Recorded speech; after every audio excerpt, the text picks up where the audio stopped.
Hello there guys, welcome back to my UEFA Nations League matchday analysis. So this time I thought I would put it into like two match days into one video. So because now the summer or June campaign of the Nations League has finished and we only have got two match days left in September. So let's just look at the standings, starting with Group League D, Group 1, where Latvia made they like made it clear that they want to promote. They also have basically already achieved promotion. They only need like a win against Andorra should do it, while Moldova wasn't quite able to stop Latvia in their like march towards the first spot. Andorra showed that they have improved over the last years, winning against Liechtenstein and also like not losing against Moldova by much. In Group 2 we only had two games. Estonia beat Malta. It wasn't like very close. It was very close, like the results suggest. And Malta, they were looking to maybe grab promotion here. Now it doesn't look like they will, though they have won against San Marino only by one goal. But as head-to-head matters, if they win by two or more goals against Estonia, that should do it. But Estonia, of course, the favorites around here. Moving on to League C. In Group 1, we just continued like it was expected.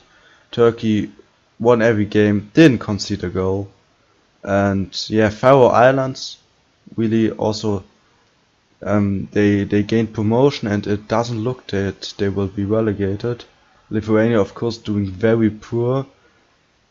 Maybe we will see another Baltic country in League D next season.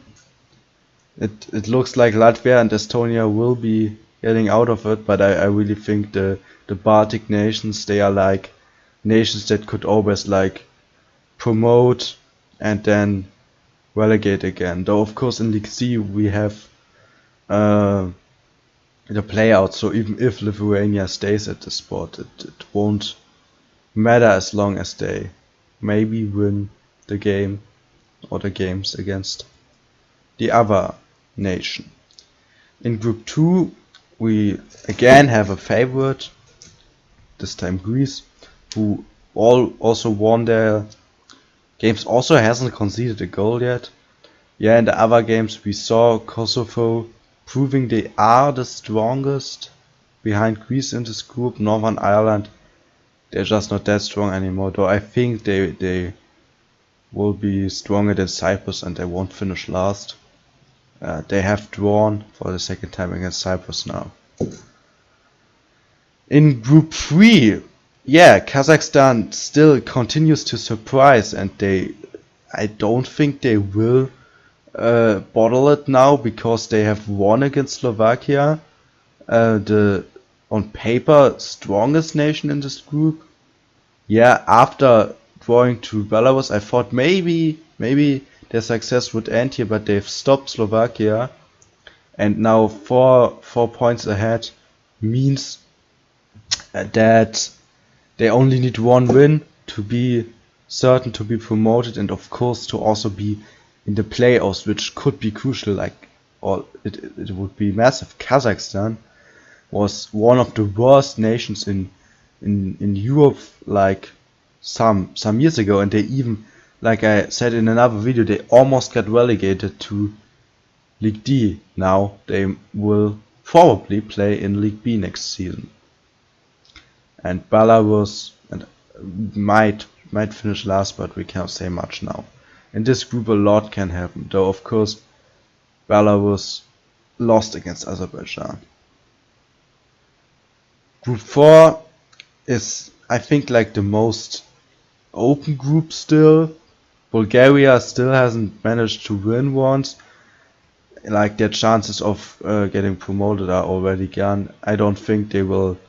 Yeah, they will finish in last place, but yeah, just if you don't win against Gibraltar, that's not good. They also drew against Georgia, but yeah, they're just not able to win here. Georgia, of course, winning 3-0 against North Macedonia, which is a statement. There will be a rematch. Yeah, there will be a rematch. But yeah, if North Macedonia doesn't win this by like a lot of goals, I don't see them doing much. They basically have to win 4-0, because I don't expect Georgia to drop points against Gibraltar. So maybe all of those groups are pretty solid. Maybe even this one is the most open right now. But it looks like we have a pretty good set of group winners right now. Of course, there are like a bit of quality differences between like Turkey, Greece, and then Georgia and Kazakhstan. It might be interesting playoffs, but that's like for the future. So League B. In Group 1, yeah, Scotland and Ukraine weren't like... So Scotland wasn't too successful, losing 3-0 to the Republic of Ireland. Then winning again though, so this group is really open. Scotland still in contention because they won both games against Armenia. They won the second one, and Ukraine only drew to Ireland. But as yeah, Ireland and Armenia, they both have like already four matches played, so it will be between Ukraine and Scotland, and of course their two matchups will be crucial to decide the winner of this group. Ukraine won in World Cup qualifying, but in the end they both couldn't qualify, so yeah, those two matchups will like decide everything. In Group 2, where we've only got 3 teams, the draws continued. We had one win, also very close. Israel got a crucial win, and then they drew to Iceland. So Israel, if they draw the next game, they are already like safe, have a safe third place. Of course, they will want to win against Albania because this would guarantee them the win. But yeah, really everything could happen. As Albania, they still have 2 games left, so they could also still win the group, especially if they win against Israel by 2 goals and then draw against Iceland. So very interesting matchups in this group.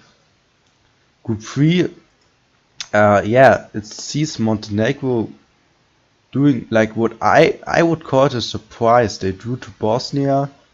While Finland, yeah, they had really like strange results after... I thought they were the strongest, also the only team in this group that qualified for Euro 2020, but then 2 losses, even against Romania, who like lost to Montenegro with 3-0.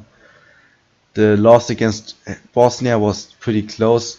Yeah, all in all a pretty open group, but I think it will come down to the Bosnia and Montenegro fighting for top spot, and Finland and Romania for fighting against relegation. Though I think Finland shouldn't be relegated. But those matches on Matchday 5 will be really crucial, and they might decide like the entire group.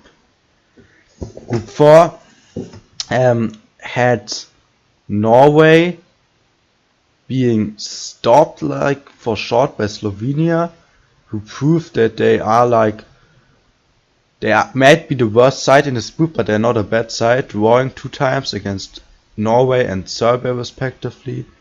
While Sweden, yeah, they failed to win against both Serbia and Norway. Really interesting. Like Sweden, before the matches, I would maybe even have put them at highest in this group. Now, yeah, I don't think so. But yeah, interesting group. And like, yeah, number 1 spot is out of contention, of course, for Sweden, now Slovenia as well. Maybe the last match they will decide it all, but I could also imagine Norway, like, yeah, making it clear already on matchday 5, because Serbia might drop points against Sweden, they might even lose, because they are like pretty close still, those sides. But you never know. It's of course an open group, so League B in general more open than League C. I think also the differences between the teams in terms of like, yeah, just how good they are in League B like the lowest out of the top 3 at least. Maybe also including League D. So in League A we of course have some top nations. You might think. But now after those 2 match days, bro, you already see it here. Denmark on top, not that surprising, but France on bottom. Drawing against Austria, they could even have lost. Now Denmark lost to Croatia, but yeah, Croatia had their first 2 wins now against France and Denmark. Really important. Relegation is like over for them now. But yeah, I think Denmark looks pretty safe to draw to finish first if they don't lose against Croatia. Of course they have France upcoming, but yeah, it's really close in this group. Austria, it's still like it is France, so it probably Austria will get relegated now, but I mean, if they don't lose against France, then who knows? This group has really been crazy so far, and yeah, we see everything can happen, and some people are already talking about Champions curse because of the upcoming World Cup, but I don't think this will be the case. However, France really disappointed. On to Group 2, where Switzerland, after losing to Spain, grabbed their first win. Spain the first 2 wins, even overtaking Portugal because they lost against Switzerland. Yeah, of course Spain are in advantage. It will come down to the head-to-head matchups again on the last match day. We will see who will have the better starting, I don't know, the better starting position. Right now it looks like Spain and Czech Republic in the 2 battles, which we see in a lot of groups, like a promotion or a winning battle and a relegation battle. But you never know what happens on matchday 5. And Group 3, Hungary just is used to the groups of death now. It's really crazy. The only team that has won 2 times in this group. Of course they are profiting from the other teams like drawing a lot, but still it was impressive. Drawing to Germany and then winning 4-0 against England. Crazy stuff. Relegation is out of the way for them, of course.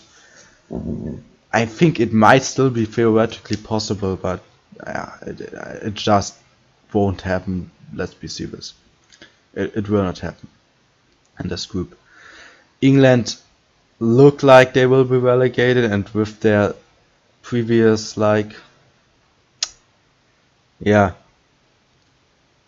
looking how they lost against Hungary, they failed to win any game. And Germany is actually in contention now for the first place. I mean, better than Italy. They of course now have the advantage against Italy in the head-to-head comparison, which I don't think it will use them that much, to be honest, looking at the points, but it still was an important win, first win for Germany, also very clear. Of course Italy hasn't used their best players, but still. Yeah. And I cannot say anything about this group. We might see a surprise with Hungary, but I think Germany are the most likely right now. Up to Group 4, Netherlands did their job, and also they profited from Belgium drawing against Wales. Netherlands drew to Poland, so this is like the 3-point gap still remains, and then they had another late winner against Wales. Again, 2 goals in extra time, a Welsh equalizer, and then Netherlands just gained the lead back. Incredible, like how it repeats itself. So now, of course, Netherlands, they basically need to win against Poland, and they're through because, yeah, they have a big advantage in the head-to-head against Belgium. If Belgium beats them by 2 goals and they have the same amount of points, of course Netherlands will win. The goal difference doesn't matter in this case. It just wouldn't matter. Head-to-head counts in all UEFA competitions, including Nations League. So, yeah, Netherlands, the team that has the best condition right now. I mean, yeah, also, I mean, Croatia still plays Denmark. Yeah, in my opinion, Netherlands has the best situation for like advancing to the final stage of the Nations League, because they basically just need to win 1 game against Poland if they don't totally screw up against Belgium. Yeah, I think these were some interesting like matches. I will of course not upload very much in the next months up to September, but I will still provide some content about the Nations League and Euro 2024 qualifying, and maybe I will even analyze the ports, but I think it's too soon to say this now. Because like you can overanalyze everything now, but in the end it will still maybe be another result. We just have to wait we will have to wait for September, and then the overanalyzing can start. So I hope you enjoyed this video, and stay tuned for more international football content. Goodbye.